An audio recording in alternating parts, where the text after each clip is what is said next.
সন্তান, বুকের সন্তান, যুবক যুবতীরা তারা যে অন্যায়ের বিরুদ্ধে বুক চিপিয়ে লড়াই করেছে, আল্লাহর কাছে চাই, হে আল্লাহ তুমি তাদের অন্তর দেশপ্রেম এবং তোমার ইমানের নূর দিয়ে পরিপূর্ণ করে দাও। আর ও ধরনের জেনারেশন প্রজন্ম আমাদেরকে বারবার উপহার দাও। বাংলাদেশের মানুষের ফুলের বাগান তুমি ওই সমস্ত মানুষ দিয়ে পরিপূর্ণ করে দাও। আমরা একটা মানবিক বাংলাদেশ গড়তে চাই। এই বাংলাদেশের দায়িত্ব যুব সমাজের হাতে তুলে দিতে চাই।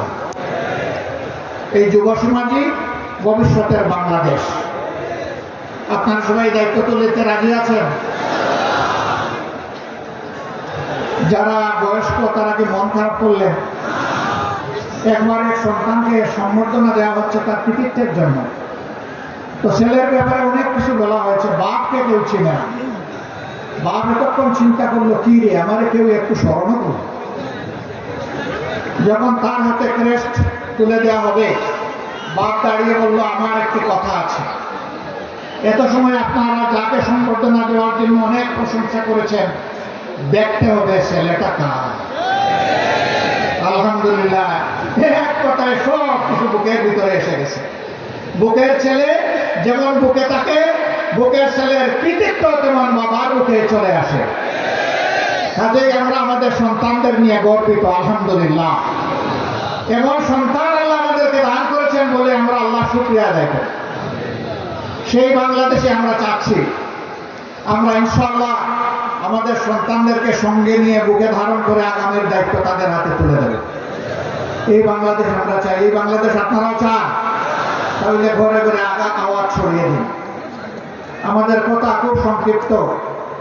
আগেও বলেছি, আল্লাহ যেহেতু এই দেশটা আমাদেরকে দিয়েছেন, আমরা এই দেশটাকে পৃথিবীর একটা শ্রেষ্ঠ দেশ বানাতে চাই ইনশাআল্লাহ। কিন্তু আমাদের আকাশে আজকের মেঘের কথা বলছি না, কালো শকুন এখনো ঘোরাফেরা করতেছে। এই শকুনের দিকে তীব্র দৃষ্টি রাখতে হবে। কোনো শকুনকে মাটিতে নামতে দেওয়া যাবে না। আপনারা টের পাচ্ছেন মাঝে মধ্যে ফুসফাস। হ্যাঁ, আমরা ধৈর্যের পরিচয় দিয়েছি, ওরা আমাদের ধৈর্যে সুশ্রুরি দেয়, যেন আমাদের ধৈর্যের বাঁধ ভেঙে তাদের মতো কাণ্ড জ্ঞানহীন আমরা কিছু করে বসি। ওরা বলেছিল আওয়ামী সরকারের পতন হলে মাত্র 2 দিনে 5 লক্ষ মানুষ প্রতিপক্ষের লোকেরা খুন করে ফেলবে। এটা কি বাংলাদেশে হয়েছে? কেন হয় নাই? ওরা কাণ্ডজ্ঞানহীন অপদার্থ ছিল, কিন্তু জাতি অত্যন্ত কাণ্ডজ্ঞান সম্পন্ন। এই জাতি কাণ্ডজ্ঞানহীন নয়। ওরা দেশকে ভালোবাসে না বলে পালায় যায়। এই জাতি দেশকে ভালোবাসে বলেই ওগুলা করতে দেয়নি। অতএব আমাদের ধৈর্যের আর পরীক্ষা নিয়ে কোনো লাভ নাই। আল্লাহর পক্ষ থেকে এই জাতি ধৈর্যের পরীক্ষায় উত্তীর্ণ হয়ে গিয়েছে আলহামদুলিল্লাহ। এই ধৈর্য আমাদেরকে অব্যাহত রাখতে হবে। যে যেদিক থেকেই আমাদেরকে উস্কানি দেব, কারো পাতা ফাঁদে আমরা পা দিব না ইনশাআল্লাহ। ধৈর্যের সাথে সকল পরিস্থিতি আল্লাহর পর ভরসা করে আমরা মোকাবেলা করব। আজকে আপনাদের সামনে এই শহীদ ঈদগায় দাঁড়িয়ে দুটি কথা বলার সুযোগ যে মহান মাবুদ আমাকে দান করলেন, আমি সেই মহান মাবুদের দরবারে শুকরিয়া আদায় করছি। দেশে বিদেশে স্বৈরাচারের হাত থেকে দেশটাকে মুক্ত করার জন্য সমান তালে অনেকে লড়াই করেছেন। আমি আজকে এই জনসভা থেকে প্রবাসে অবস্থারত আমাদের বন্ধুদেরকে বিশেষভাবে আমি অভিনন্দন এবং মোবারকবাদ জানাচ্ছি। তারা লড়াই করতে গিয়ে দেশের ভিতরে তাদের আত্মীয়-স্বজনকে নাজেহাল করা হয়েছে। সাংবাদিক ফরুক সরোয়ার নিউ ইয়র্কে বসে বাংলাদেশের মানুষের অধিকারের পক্ষে লড়াই করেছে। তার বোনটাকে ধরে নিয়ে কিরকম তার সাথে নিকৃষ্ট আচরণ করা হয়েছে এই জাতি তার সাথে। ভাইরা, এদের মধ্যে কোনো মনুষ্যত্ব ছিল না। আল্লাহ কোরআনের ভাষায় কালা নাম, এরকম যারা আল্লাহ বলছেন এরা যেন পশু। আরেক ধাপ অগ্রসর হয়ে আল্লাহ বলছেন বালহুম আদল।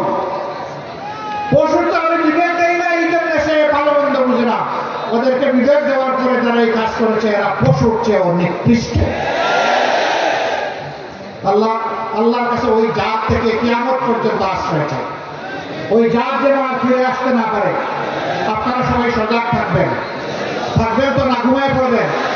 আল্লাহ তাআলা এই জাতিকে সজাগ থেকে সকল ষড়যন্ত্র মোকাবেলা করার তৌফিক দান করুন।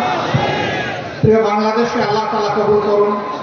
এদেশের উপর আল্লাহ তার রহমত নাজিল করুন, বারাকা নাজিল করুন, শান্তির ফয়সালা দান করুন। এক টুকরা কোরআনের বাংলাদেশ আল্লাহ আমাদেরকে দান করুন। আপনাদের সকলকে আজকে এখানে আসার জন্য গভীর কৃতজ্ঞতা জানিয়ে আল্লাহর জন্য